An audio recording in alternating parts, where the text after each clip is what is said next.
Salam sejahtera dalam kasih Tuhan kita Yesus Kristus.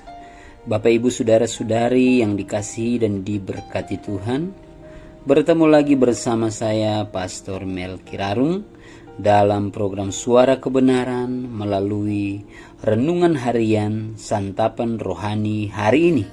Puji Tuhan, kita sangat bersyukur dan berterima kasih kepada Tuhan. Tuhan masih perkenankan kita boleh ada di hari yang baru. Kita boleh bangun dengan kesehatan, kekuatan yang baru. Bagaimanapun situasi, kondisi, keadaan kita saat ini, saya percaya kita ada dalam satu rencana Allah yang indah dan luar biasa, dan pemeliharaan Tuhan sungguh sempurna di dalam kehidupan kita. Bahkan kita juga bersyukur kalau hari ini kita boleh bersama-sama lagi ada dalam persekutuan dengan Tuhan lewat kita akan menikmati kebenaran firman Tuhan. Sebelum kita akan membaca dan merenungkan bagian firman Tuhan, saya mengajak kita bersama-sama bersatu di dalam doa. Mari kita berdoa. Ya Tuhan Allah kami, Bapa di dalam kerajaan surga, di dalam nama Tuhan Yesus Kristus, kami bersyukur dan berterima kasih atas kebaikan dan kasih setia Tuhan dalam kehidupan kami. Pemeliharaan Tuhan yang sungguh nyata kami alami dan kami rasakan. Sepanjang malam kami beristirahat tidur. Tuhan berkati tidur dengan enak, dan dengan kesehatan kekuatan yang baru kami bisa bangun ada di hari yang baru. Bapak yang baik, sebelum kami jauh melangkah dalam aktivitas hidup kami di sepanjang hari ini, kami rindu datang dalam persekutuan bersama dengan Tuhan untuk kami sama-sama akan membaca dan merenungkan firman Tuhan. Mari Roh Kudus terus tuntun, terangi kami untuk kami dapat mengerti dan memahami setiap maksud, rencana, dan kehendak Allah lewat firman-Mu. Berkati pakai hamba-Mu ini yang tidak ada apa-apanya.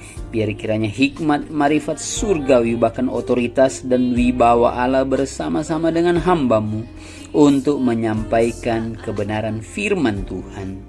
Berkati juga para pendengar yang mendengar renungan harian santapan rohani ini, agar mereka terberkati dengan kebenaran firman Tuhan. Terpujilah nama-Mu ya Tuhan. Kami berdoa bersyukur dalam nama Tuhan Yesus Kristus. Haleluya. Amin. Puji Tuhan, Bapak Ibu Saudara-saudari yang dikasihi dan diberkati Tuhan.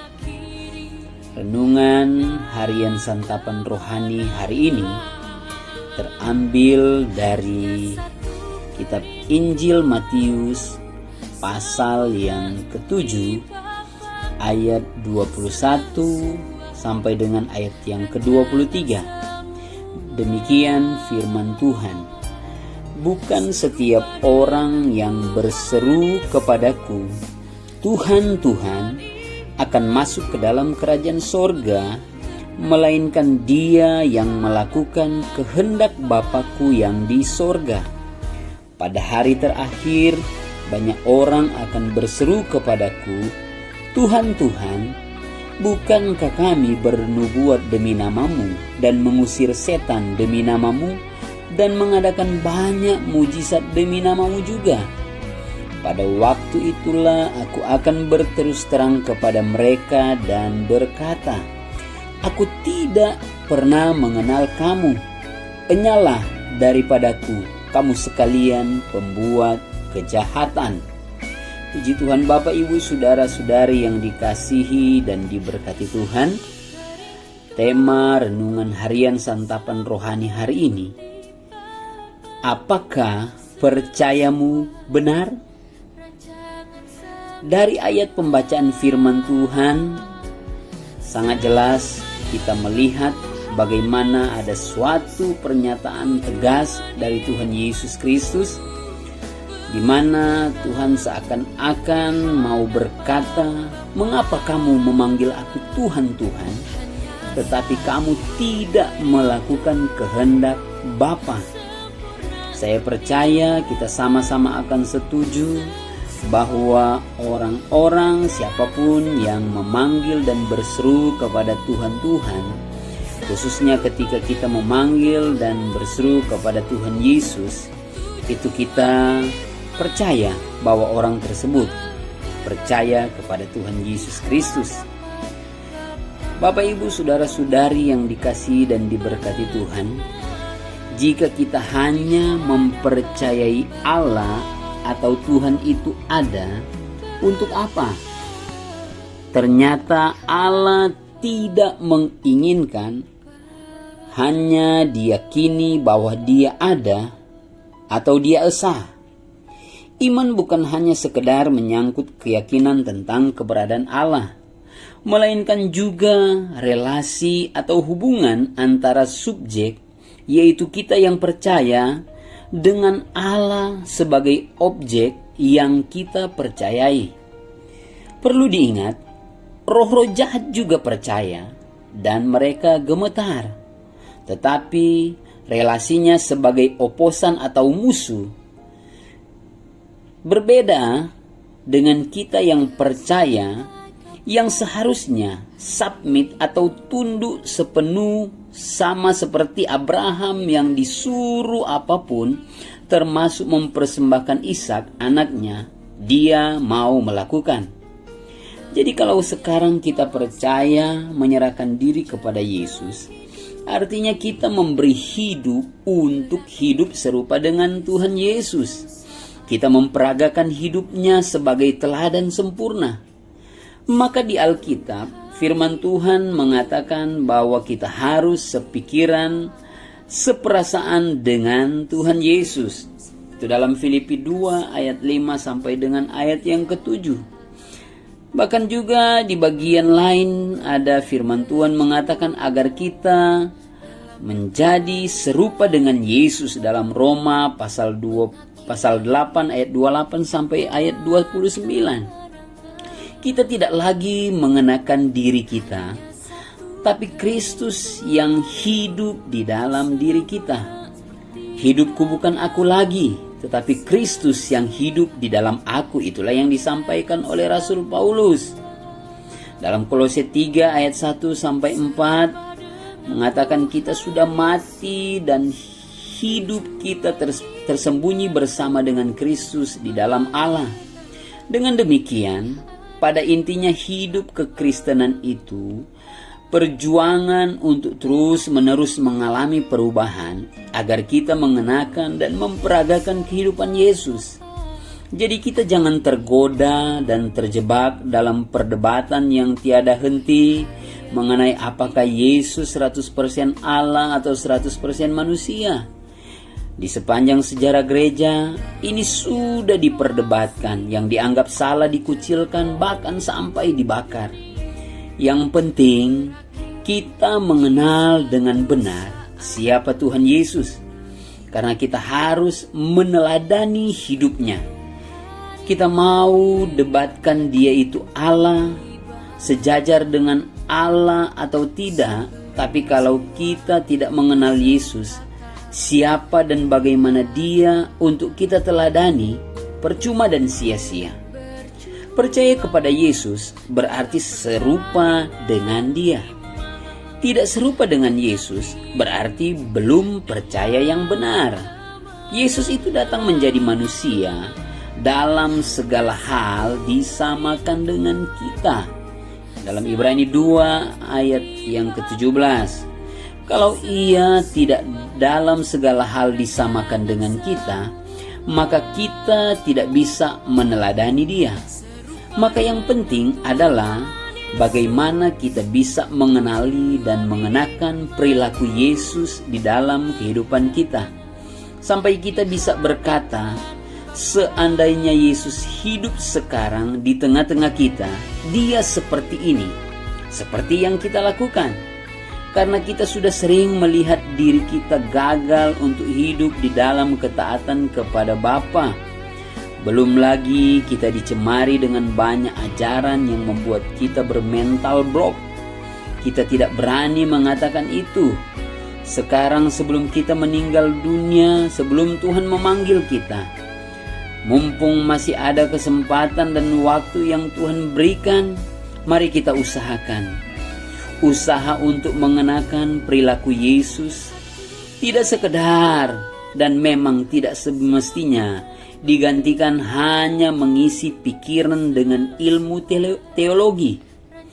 Kita bukan sedang kepahitan dengan para teolog, karena para teolog ini adalah panglima Tuhan yang berdiri di gugus depan, mengajar dan menyampaikan kebenaran Allah. Namun kita melihat bangkrutnya kekristenan di Eropa dan di banyak negara, padahal yang ada di depan mereka adalah para lulusan sekolah tinggi teologi, bukan orang-orang awam. Mau tidak mau, kita harus mencari kausalitasnya atau penyebab utamanya. Dan kenyataannya, prinsip mengenakan perilaku Yesus digantikan dengan mengisi pikiran dengan ilmu teologi semata. Bapak, Ibu, saudara-saudari yang dikasihi dan diberkati Tuhan, sejatinya jika ajarannya firman Tuhan benar, maka hal itu dibuktikan dengan perilaku yang benar pula.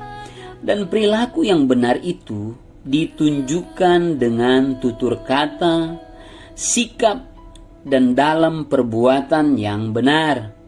Dengan sikap yang salah seperti itu, tanpa mereka sadari, mereka menyesatkan orang. Dengan mengisyaratkan bahwa dengan mengikuti ajaran mereka berarti sudah jadi Kristen sejati.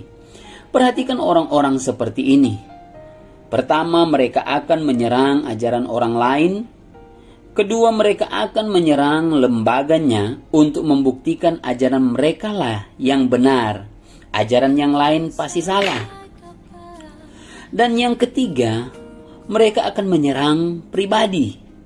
Kita tidak usah dan tidak perlu marah dengan hal ini, karena ini bukan urusan kita dengan mereka. Mereka urusannya dengan Tuhan.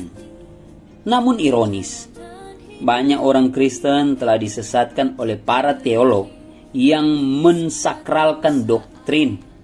Mereka menyesatkan umat dengan membangun pemikiran bahwa ukuran benar atau salahnya orang Kristen, atau sesat tidak sesatnya orang Kristen, berkenan dan tidak berkenannya orang Kristen di hadapan Allah tergantung pengajaran benar atau tidak, yaitu benar menurut pandangan mereka, benar menurut ukurannya. Padahal mestinya lebih dari sekedar pengertian di dalam pikiran, sesat atau tidaknya seseorang, benar atau tidaknya seseorang, berkenan atau tidaknya seseorang di hadapan Allah, itu tergantung dari pikiran yang benar tentang kebenaran firman Tuhan yang nyata dalam perilaku atau perbuatan hidup yang nyata. Apakah dia makin seperti Yesus atau makin seperti yang lain? Jadi kalau saudara, Bapak, Ibu, saudara-saudari yang diberkati Tuhan percaya Tuhan Yesus, kita harus hidup seperti Dia hidup. Apakah kita bersedia untuk melakukan itu? Lebih dari sekedar pengertian dalam pikiran, berkenan tidaknya seorang di hadapan Allah terlihat nyata dan jelas dari perilakunya, apakah dia makin seperti Yesus Kristus Tuhan kita. Sebab dialah satu-satunya komparasi kehidupan yang benar dan standar perbandingan yang tidak pernah salah. Jadi Bapak, Ibu, saudara-saudari yang dikasihi dan diberkati Tuhan, lewat renungan harian santapan rohani hari ini kembali mengingatkan dan mengajarkan kita. Pertanyaannya, apakah percaya kita itu benar? Itu akan terbukti dalam perilaku tindakan hidup kita. Seperti yang Yesus pernah katakan bahwa pohon dikenal daripada buahnya. Mari Bapak, Ibu, saudara-saudari yang dikasihi dan diberkati Tuhan, renungan harian santapan rohani hari ini menjadi bahan perenungan bagi kita. Kitalah yang dapat menjawab apakah percaya kita, iman kita itu sungguh-sungguh benar di hadapan Tuhan. Amin. Kita akan bersyukur berdoa atas renungan harian yang kita dengar hari ini. Mari kita satu di dalam doa. Kami menaikkan syukur dan berterima kasih kepadamu ya Tuhan Allah kami, Bapa yang sangat baik, yang sangat mengasihi dan mencintai kami. Melalui renungan harian santapan rohani hari ini, kebenaran firman Tuhan datang mengingatkan kami, apakah percaya atau iman kami benar-benar di hadapan Tuhan. Tolong kami ya Tuhan, kami menyadari jika sejauh ini bahwa kepercayaan iman kami kepada Tuhan mungkin hanya sebatas bahwa kami percaya Tuhan itu ada. Tuhan itu telah datang ke dalam dunia melalui Yesus Kristus menjadi juru selamat kami. Kami mengakui mengamini karyanya di kayu salib yang telah menebus dosa dan menyelamatkan hidup kami. Tetapi mungkin hanya sebatas kepercayaan dalam nalar dan pikiran kami. Kami menyadari Tuhan, ada banyak kekurangan, kelemahan, dan keterbatasan kami, sehingga keyakinan iman percaya kami belum nampak dalam perilaku tindakan hidup yang nyata, yang hidup sama seperti Tuhan Yesus Kristus. Kami bersyukur atas firman kebenaran yang datang dalam kehidupan kami hari ini. Tolong kami ya Tuhan, untuk kami mau sungguh-sungguh menyatakan iman percaya kami yang benar di hadapan Tuhan. Kami mau berusaha dan terus berjuang untuk kami mau sungguh-sungguh hidup sama seperti Tuhan Yesus Kristus. Sebagai pengikut Kristus, hendaklah kami mau sungguh-sungguh hidup sama seperti Tuhan kami. Roh Kudus yang menolong dan memampukan kami. Terpuji-pujilah namamu ya Tuhan. Hari ini kami mau menjalani melaksanakan aktivitas hidup yang Tuhan anugerahkan percayakan bagi kami. Tuhan terus sertai, Tuhan terus tolong campur tangan, bela dan memberkati di dalamnya. Biar kiranya kami mau melangkah berjalan sesuai seturut dengan kehendak dan maunya Tuhan. Dimanapun kami berada dan pergi dalam segala aktivitas hidup kami mau lakukan semuanya itu dengan sungguh-sungguh untuk kami mau persembahkan kepada Tuhan menjadi ibadah dan persembahan yang hidup, yang kudus, yang menyenangkan hati Tuhan dan memuliakan Tuhan. Tuhan juga pakai kami dimanapun kami berada dan pergi untuk menjadi saluran berkat, menjadi saksi, membawa bagikan terang dan kasih Kristus bagi orang-orang yang ada di sekitar kami, agar banyak orang diberkati Tuhan, bahkan dimenangkan untuk mereka datang, percaya dan menerima Yesus Kristus Tuhan dan Juru Selamat. Kami bersyukur, memuji, memuliakan Tuhan. Terima kasih banyak Bapa yang baik. Kami sungguh bersyukur dan berterima kasih atas kebenaran firman-Mu. Demi nama Tuhan Yesus Kristus kami berdoa. Haleluya. Amin. Puji Tuhan. Bapak, Ibu, Saudara-saudari yang dikasihi dan diberkati Tuhan, jangan lupa bagikan, share renungan harian santapan rohani ini agar semakin banyak orang diberkati Tuhan. Dan jangan lupa juga untuk terus mendukung channel YouTube Suara Kebenaran ini dengan cara mensubscribe. Juga jangan lupa untuk like dan komen di kolom komentar. Tuhan Yesus memberkati kita semua. Shalom.